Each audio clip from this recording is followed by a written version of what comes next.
We're live. We are here in the flesh. What's good, everybody? How we doing, y'all? How we doing? All right.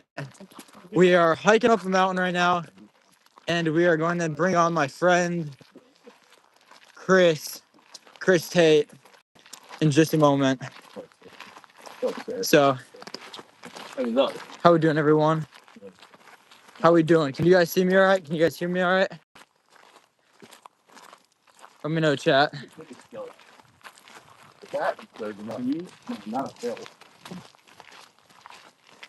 Hey, what's good, everybody? How we doing? How we doing?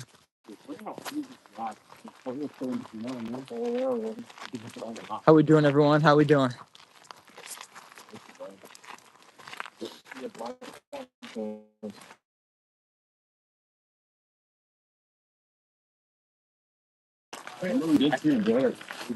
Stanzas, how we doing?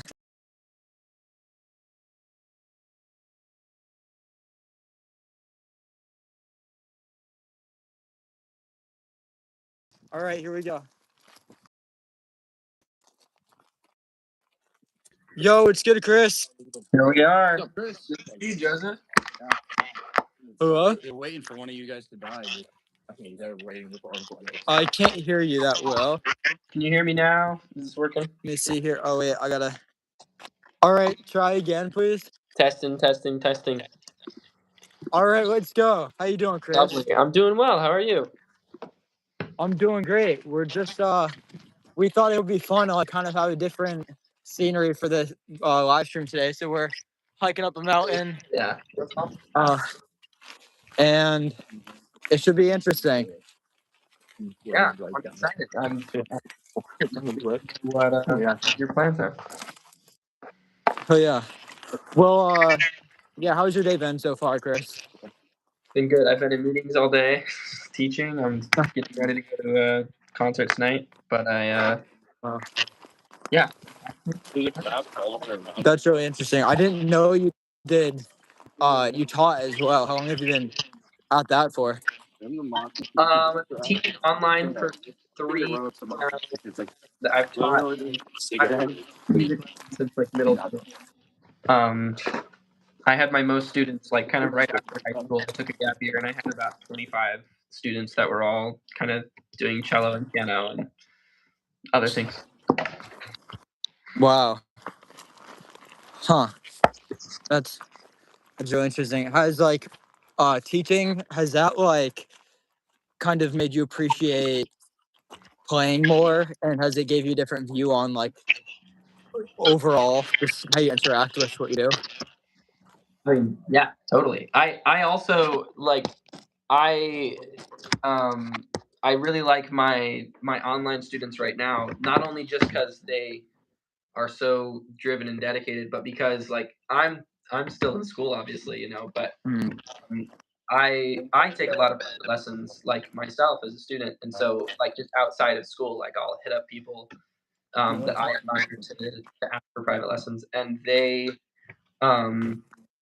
basically like I'm kind of like funneling the money that I earn from teaching lessons into taking lessons now. So it's really nice to be able to like kind of keep it going and give what I have to offer to other people, but then also receive from people that know more than me. Yeah, it all just benefits. I think it's all great. And Right, it's just like kind of like a cycle of like, right. And I bet like the the teaching aspect, it helps keep some stuff fresh as well, and like helps you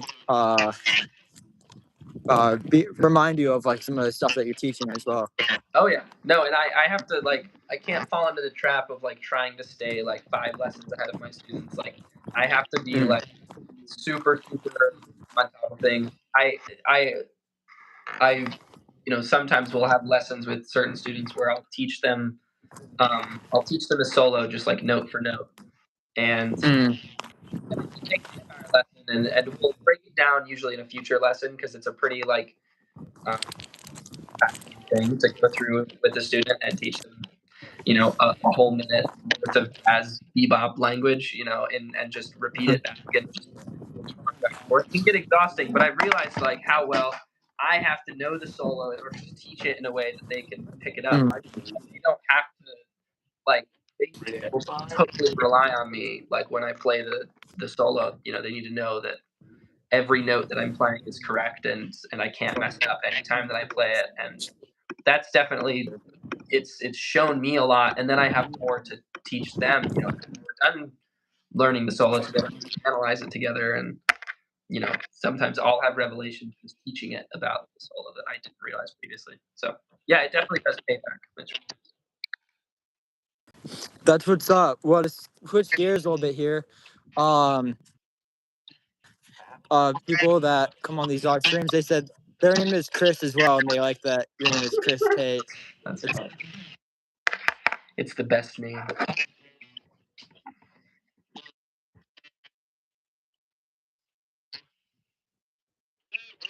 Where'd you grow up, Chris? I don't think I know that. Yeah, I grew up in the Washington D.C. area, specifically Arlington, Virginia, and before that, my family lived in New York very briefly. That's where I started like Columbia Heights, and I did like a preparatory Suzuki program, which Suzuki is one of the classical kind of schools that you can kind of start in from a really young age, and it really emphasizes like learning by ear. Even though you're learning classical music, you're doing. What's up, Chris? Hey, man. Sorry, I didn't mean to interrupt you. All good. So I started that with a teacher in New York. His name was Dave. I don't remember his last name, but I was like 3, and he was really, really nice. And then when we moved to Virginia, when I was like 7-ish, I started studying with a teacher there who helped me kind of like complete the Suzuki method, which is basically purely classical.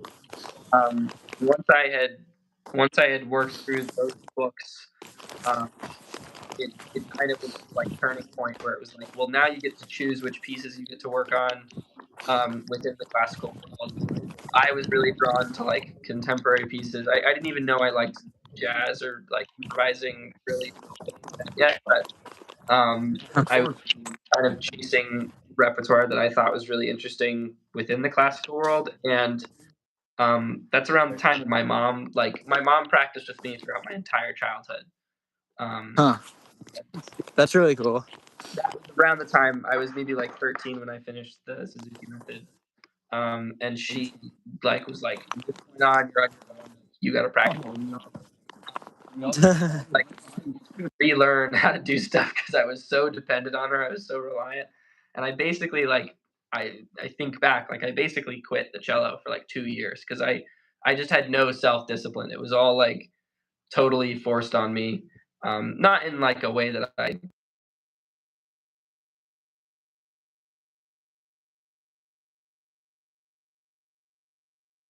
at all, but you know, at this point now I've like had to learn I've had to learn how to stay disciplined in my practice and decide what to practice, and that's kind of led me to jazz. So I just kind of have run with it, and now that's kind of all I do now is play jazz and then collaborate with like pop artists and rappers and other things when I can. But yeah, I don't know.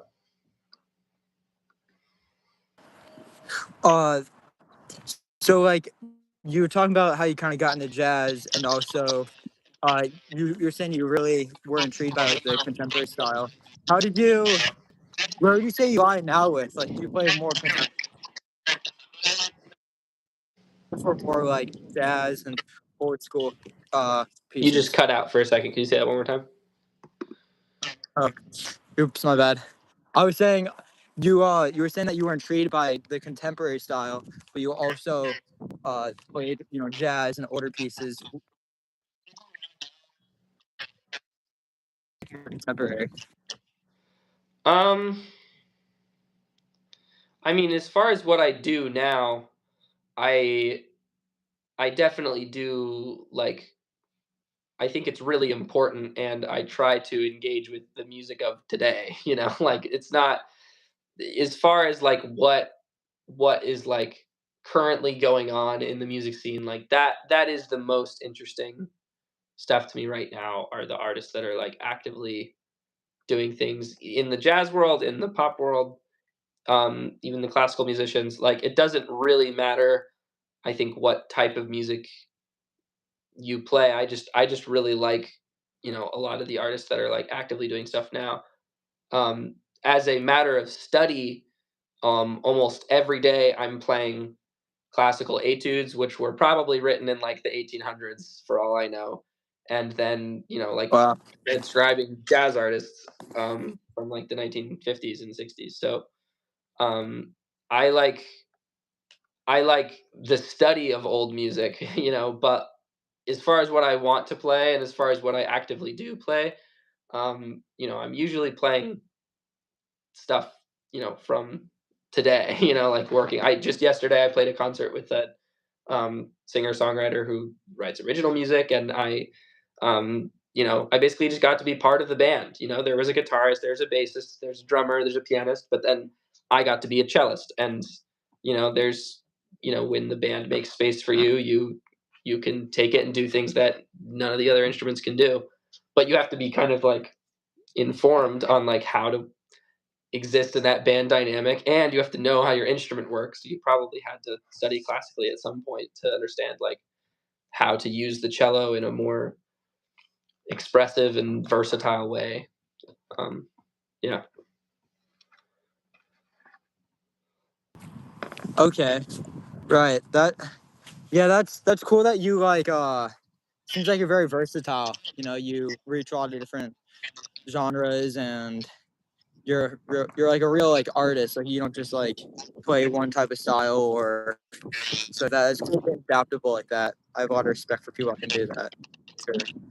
Uh, if we talked a lot about the music, I'm wondering what do you do when you're not working on music or stuff not music related? Just in life, Yeah. I'm really really into fitness. Okay. I'm definitely like a gym rat for sure. Yeah. I uh, I've I've been like super motivated this year, and pretty into that. But also, as far as like hobbies that are just like truly for fun, it always rotates. Like um, right now, particularly, I'm like a little bit back more into gaming than I was for a while. I kind of go back Okay. and forth. Like Yeah. I was really into chess for a period of time, and I was really into like yo-yoing for a period of time. I'm also like really Oh into like wow. climbing for a period of time. I kind of just like Okay. my ADHD will not allow me to not fixate on something like that at Right. some point.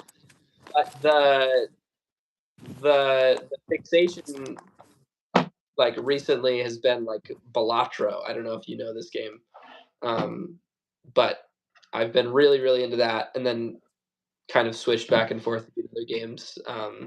I've never like I've never really truly been into like social gaming other than for like a party, like someone like, you know, someone's like let's run Fortnite squads or whatever. Like I'll play, but I'm not good, or like any sort of game that involves like teamwork or kind of like has a social element. Like I usually am either extremely competitive but don't care, or I just don't care. um, Right. I don't know. I don't know if that makes sense at all, but That's that's been a what's up. fixation. No, I definitely get that. I feel like being competitive in music too a little bit, like maybe not with other people, but with yourself, like just want to get better. I feel like all musicians are a little bit competitive, but I want to show this. We just got here. There's my buddy. Good to see you. So we just got here. That's beautiful. Yeah. So we're walking with like that's my buddy. I'm walking with his frat. So we're gonna get to some chats with the frat. I have that as a section here in a second, but I wanted to start this thing off. Yeah. So when you what was a moment that was like, all right, because you would say your main instrument is cello, right? Yeah, for sure. What would you say like was a moment that you're like, all right, this is what I want to do. Like, I love this. I want to dedicate myself to this. I've had like a few of those because Right. I don't remember a time in my life where I have not played the cello. Like I started playing the cello when I was 3, so I don't really remember not playing the cello. It's always been kind of part of my life. But when I like I said, like when I was like 12 or 13, and my mom stopped practicing with me, that was one time where I had to choose like, do I want to keep practicing or do I want to give this up? At the time, my motivation was because at that time I actually like had a lot of opportunities to compete like actually in classical competitions and um and to like win money that I was like very motivated by. So it like genuinely a reason for continuing to play the cello when I was that age was like, well, I could quit cello, but there's a concerto competition in 3 months, and the grand prize is like $1,000. So that I don't want to like miss out on Right. $1,000. I'm gonna do it. You know, when I remember like I remember also around that age when I like kind of stopped practicing, um, I I had gotten, to be totally honest with you, like the competitions or the like kind of events that I was enrolled in were not challenging up until a certain point. And so I was used to like winning first place and like not really having to try that hard. But I remember like around that age Wow. when I kind of stopped practicing, there was a competition that like I didn't even place. I got like honorable mention or something, and I was devastated. Like I was totally heartbroken, and I was like, "Oh my god, Mm. I'm washed. I can't play the cello. Like I should just quit." Like that was one of the first like real reality checks I had, I think, of like your head start does not matter unless you do something with it. Like you can't just coast on talent or the fact that your mom practiced with you for the entire, like you have to choose this. You have to like actually want it. And you know what? I didn't want it enough at the time. Like I did not try that hard throughout my kind of like middle school, high school years. Like I would always play cello and I never really stopped taking lessons, but I didn't practice like truly, like the way that I practice now, at least. Like I maybe was practicing 2 or 3 hours a week, if that. And that was usually like the day before my lesson or the day of my lesson to try and trick my teacher into thinking that I practiced. When I was maybe 17, I was going to graduate high school, and I, at that point, like all academic classes, all just academia in general kind of just seemed so depressing to me. And I was like, wow, like I really can't, like getting a degree in like computer science or like math or whatever. Like these were like some things that I was mildly interested in, but like getting a degree in any of those things just sounded like so horrible and horrendous, and I would do anything to avoid that. So I like got my parents to help me apply for the Berkeley 5-week program, and I fully went there thinking like I want to do like music production or I want to play like electric bass, which I had been playing electric bass for like I also kind of picked up electric bass in like 4th grade. So I had been playing for like 10 years. And I was like, maybe, I mean, Berkeley has like the best bass department in the world. Like maybe that would be cool to like hang out with them or like see if I can, go for bass or go for music production. Cause I was kind of like also just burnt out by the cello and the whole classical thing. And like, I didn't, and I wasn't practicing. So I went to 5-week, and everyone at 5-week is cracked. And I got totally humbled again. And I was kind of like, oh my God, like I have no idea what I'm doing. this sucks. Like, I need to practice. I need to lock in. But I also realized how cool the cello can be, because I was like, oh, everyone and their mother plays bass. Everyone and their mother is a music Right. producer. Everyone and their mother is a DJ. Like, Right. why would I try to be any of those things when I have the cello, and I like the cello way more, and people seem to Right. like that I like the cello. So, Right. and I genuinely do think that this instrument can do some really cool things that a lot of people don't know about. So I got back into it kind of around the time I ended 5 week, and I started practicing way more seriously. And then I came to Berkeley, and I thought I had prepared, and I totally hadn't. But I got my butt kicked at Berkeley, and I have some amazing teachers, and my time here at Berkeley has been incredible. Like, I practiced.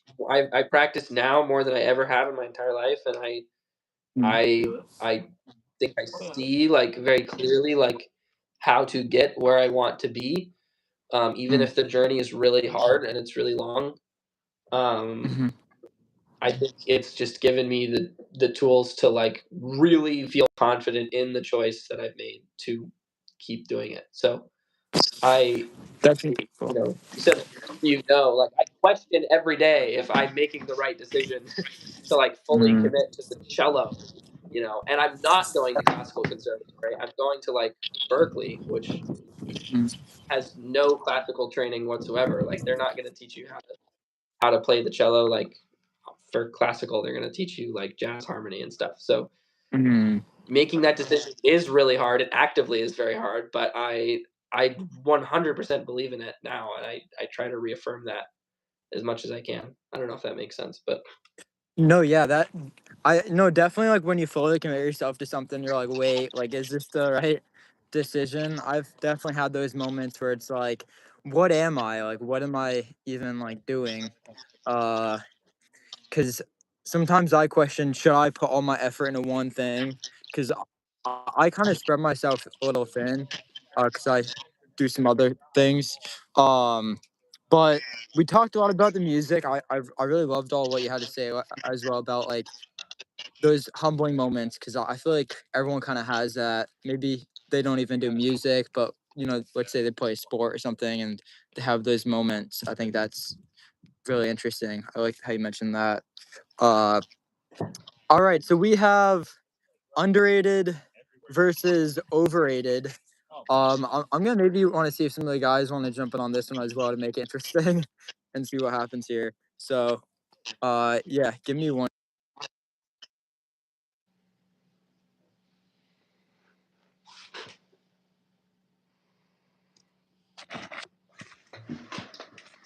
I'm gonna climb down this mountain here and try to do this at the same time. So let's see what happens here. All right, good luck. maybe I can just sit right here. Let's here's the view we got. Kind of crazy. Do you guys want to say hi? Goody. All right. So, all right. So we got some questions. I'll start with you, Chris, and then we can go around. All right. Underrated versus overrated. Sugar-free sodas. What are you saying? Ooh, I'm a big fan. I won't lie. So Okay. I Underrated. feel like most people are. You know what? No, I'm not gonna say that. I will say they are overrated, Okay. but for a very specific reason, which I can go into. But yeah, I'll say Right. overrated. Okay. He's saying overrated. All right. Guys, what are we saying? I'll start with Ian. Ian, what do you say? All right. Ian. All right, he's not paying attention. I'll start with Mateo. All right. Are you saying underrated versus overrated sugar-free sodas? I mean, I'll say underrated. Some people say sugar-free sodas still make you fat, which is wrong. So I'll say underrated. Okay. Big Huna. Yo. All right. Are we saying underrated versus overrated sugar-free sodas? He's gonna say sodas. Yeah. I'll say overrated. Okay. How much is it really doing you drinking a sugar-free soda over a soda? Right.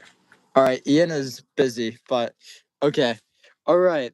How about AI? I know there was just something at Berkeley, right? Like the songwriters got together and did like a stance against AI songwriting. I don't know if you saw that.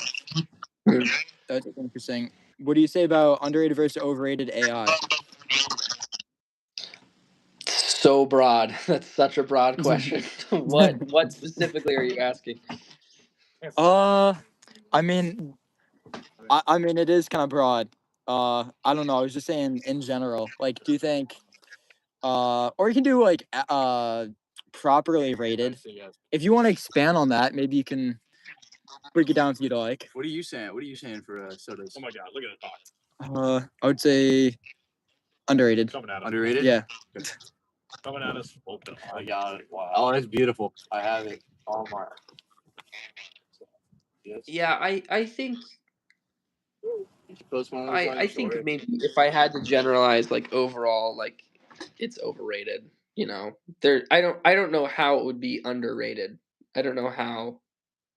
It's such a focal point of today's culture. Like everyone is so Right. fixated on it, regardless of how impactful it actually is or will be. Like I feel like by definition, it's overrated. But there's so much there. Like it's hard to generalize. I don't know. Yeah. No, for sure. Yeah, like I feel like it can be so helpful if you use it in the right sense. So like, right. I think it can be so helpful. Like I've definitely, used it to like help me make to-do lists and stuff like that. It can be extremely helpful. So yeah, for sure. Also, can I see your room? I'm just seeing a little bit of it if you're willing to share. I feel like it looks sick, man. This is my desk. I have a bookshelf. Got one Wow. of my cellos there. Mm. These are my nightstands. Let's go. Yeah, I don't know. I just hung up this sign and these bows on the wall, which is fun. A poster. The MFA. There's another cello. There's another cello. There's another cello. There's a bass. Mm-hmm. That's it. Headphones. My desk is kind of messy. Yeah. That's fun though, man. Yeah, that's all fun. How did you like? I see. You have a pretty big social media influence on Instagram. How did that kind of start for you? Sharing your talent online. Basically, my second week of Berkeley, I made that account and I just posted every day. And I saw that the name jazz.cello was unclaimed. I knew that jazz cello had been claimed, one word, and jazz_cello had been claimed, but jazz.cello had not been claimed. And when I came to Berkeley, I didn't know that many jazz standards, and I knew that I wanted to learn how to play jazz. So I made the Instagram account kind of with the intent of posting me playing a new jazz standard every day. And I didn't tell anyone at the time, but I was learning the standards day of. I would practice earlier in the day. I would learn the standard. I'd try to memorize it. Then I'd go to YouTube. I'd find a backing track of that standard, and I'd play over it, improvise over it, and that was the video of the day. So it really was linked to my practice, and I think it was pretty. The only problem is that once I started gaining attention, I remember having the first video that did well. They got 10,000 views or something. I freaked out because I was like, oh my god, the videos need to be good now. I need to capitalize on this and this. And I started doing 7, 8, 9 takes for each video, which was not sustainable time wise. It just takes these are minute long videos, and it would literally take me an hour from start to finish because I was also recording these I kind of used this as a music production shed as well. I would record with my mic, on my cello, a condenser mic, and then I would mix it with the backing track, and I'd make the audio sound really good. And my goal was I want people listening with headphones to feel like they're actually listening to a song. They don't, which of course, listening back to them, I just cringe. But at the time, I was learning a lot. I was actually training a lot of skills. I feel at once. And then when I got to 10 or 15,000 followers, I kind of got burnt out of posting every day. I had sort of hit a limit, I feel on how well my videos would do.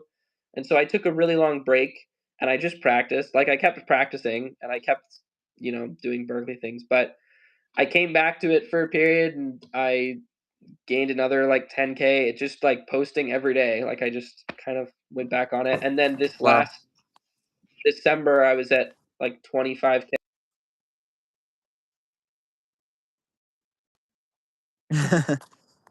Okay, I mean, 35K, 36. Mhm. Last December, I was at like 25K, and I was like, okay, I'm gonna post every day until I get 30,000 followers, and I did, and I got to Mhm. 30,000 in like 5 days, and then I surpassed that because one of my videos ended up doing super super well, and I got to like 35, and now I really want to get to 50,000, but I hate posting videos now. Like, I really like I've gotten so many cool opportunities from that Instagram account now, Mhm. gigs and teaching opportunities and workshops, and it does pay me, and it does like it. I would count that as my part-time job, my side job. But the actual posting of content, my opinion on that has changed so much since the start of like the way that I view it and the purpose that it serves. Because my like the real kind of like in terms of like impact, in terms of what I want to do, I really want to focus on my students, and I really want to like kind of focus on the educational side of things. Like I'd love for more people to be playing cello in a jazz context. Like I don't want to kind of pose myself as the only one, or like the I don't know, like an expert in any way. Like I just want to help grow the community. Like that's kind of my focus right now. And while posting content like of me just improvising is great, it also doesn't like quite reflect the music that I personally feel like represents me. It's always sort of been viewed from like a practice standpoint of like, this is a hard thing. I didn't know how to do this. This will give me the tools to do what I want to do, and it is a self-discipline thing. And so I've kind of chased after it from that. But if, there have been a couple videos where I posted like some of my original music, and I really really like those videos, and they do well.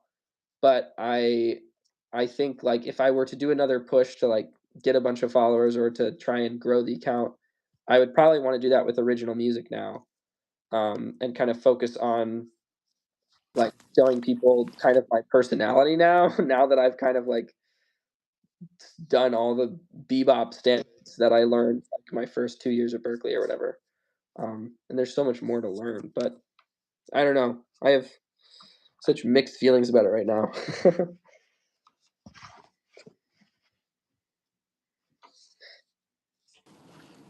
Yeah, that's social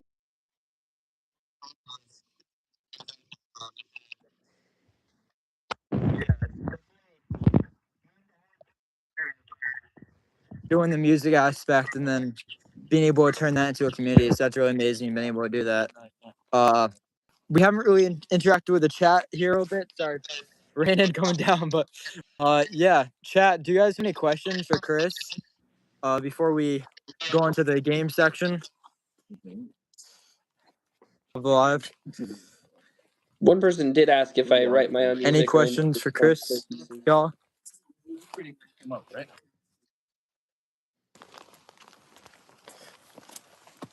Sorry, cut out there a little bit. Yeah, good. I did see one person asked if I write original music or if I mostly perform others, which I just mentioned. That I haven't like posted or released a lot of my original music. Some of it is out there, but I don't have like an album yet, or like kind of like a body of work that I've polished to the point where I want to release it yet. So that's definitely like the next step, or one of the next steps that I have kind of my eyes on. And I don't know. I also haven't really set a timeline for myself, so I guess that would also probably be helpful. But I do write as much as I can, and I would like to think as an improviser that I'm always practicing composition, but through an improviser's mind. So I don't know. That's I like that you said that. I rap and I do freestyles a lot. Try to do it as often as I can. It is kind of like, when I go to write those skills, I kind of improvise something and I just write it down. Like it definitely helps out a lot. Practicing improvising. Yeah. Is pretty cool. Well, I want you to ask 2 truths and a lie, and the chat can try to tell us what the lie is, and also the guys here. So I want you to give us 2 truths and a lie, and then I'll give 2 truths and a lie, and I want us to try to guess what the lie is. Okay, I'm not ready, so if you want to give yours first, that might be better, but I can also take a second. Okay. For sure. All I'm gonna right. give 2 Ian's going to give 2 truths and a lie. Sure. All right. How you doing? Wait 1 second. His name is Chris. Chris, good to see you. I don't know. 2 truths and a lie. Remember, we're on YouTube live streaming. So Great. I have been on the cover of the New York Post. I am an avid skier, okay. and I'm also an avid surfer. Okay. What are we guessing? Do you guys want to give a guess? I mean, we know. I know one of them. I know one of them. I know one of them as I well. know both of Go them. ahead, Chris. What you got? All right, Chris, what are you gonna guess? I don't think he's an avid skier. You don't think he's an avid skier? Wow. Okay, wow. Chris coming out of nowhere. Chris, good tonight, man. You're from Nantucket, dude. So I didn't really. Well, if you're on the cover of the New York Post, I feel like it's not. Like, I don't know. That's oddly specific. What could you be on the cover of the New York Post for? Yeah, what were you on the cover of the New York Post for? Look at that guy. He was on the cover more than me. Explains a lot. Interesting. He was on the cover for it was like Cultural Remembrance Day. Yeah, absolutely. I was protesting for civil rights. All right. Interesting. Yeah, no, they were on the cover because they attached a canoe to a truck, and then they drove it through New York City in the middle of a snowstorm. So that's why they were on the cover.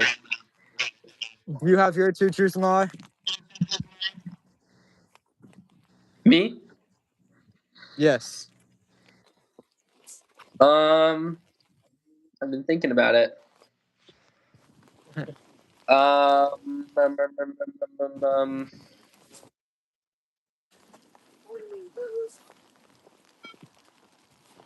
Okay.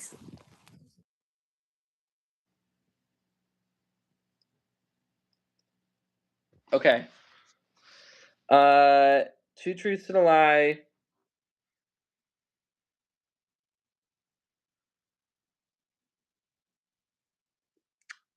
Oh God. You're just catching me off guard. This is hard. You got it, man. Chris, we're looking at you, pal. Here. On binocular live. They're really stupid. I'm sorry.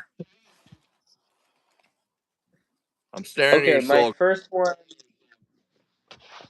my first one is I wrote my first string arrangement last week. My second one is I am a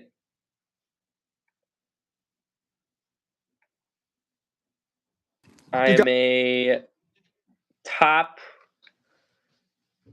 200 speed runner for a platformer game called Celeste. All right, that's the And truth. We're gonna say that.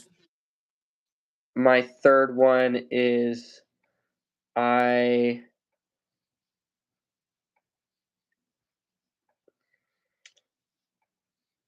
You got it. I've played with Sarah Bareilles. Wow. All right, what are we saying? Yeah. First one's a lie. Lie. First one's a lie. Second one's truth. The last one's a lie. Or what First It's 2 truths and a No, lie. my bad. First one's a lie. This is your game. Yeah, this is my game. All right, my bad. All right, we're gonna say first one's a lie. Second one's truth. Third one's truth. Yeah, I hope. Third get it one's right? a lie. I have not played with Sarah Bareilles. Okay. All right, I Chris. played Should have Rob for if you want Sarah to read. Bareilles. I mean, Oh, okay. I got a smoke in my girlfriend. For Sarah. Interesting. That's what's up. What was Not with her though. She's in the audience. what was that experience like? It was for the Berkeley graduation last year. She was getting like the honorary doctorate, and we did a tribute to her. But she was there. She just didn't perform with us. But it was really fun. That is fun, man. Awesome. Well, where can people find you after the live? Instagram. And go to my website. Go to jazzcello.com. jazz.cello.com. Awesome. And Just you perform in jazzcello.com. jazzcello.com. Awesome. Great. And you perform pretty often in Boston, New York City too, right? If they catch you Yeah, maybe that's live in the flesh. Totally. You can also see me in Vegas in 10 days if you go and see GZ during his Vegas residency this spring and summer. It'll be very fun. That's awesome. Let's go. Well, that should be fun. And I appreciate you coming on here, hanging out with us. And it was a lot of fun. You gave some really good pieces of advice and I think tokens for people to move on with. So thank you so much for that. Yeah. Thanks for having me on, man. Appreciate you. Of course. Well, I'll let you go and thanks again. And yeah, thanks, man. Yeah, take care. Have a good one. All right, peace out, everybody. Thank you, y'all.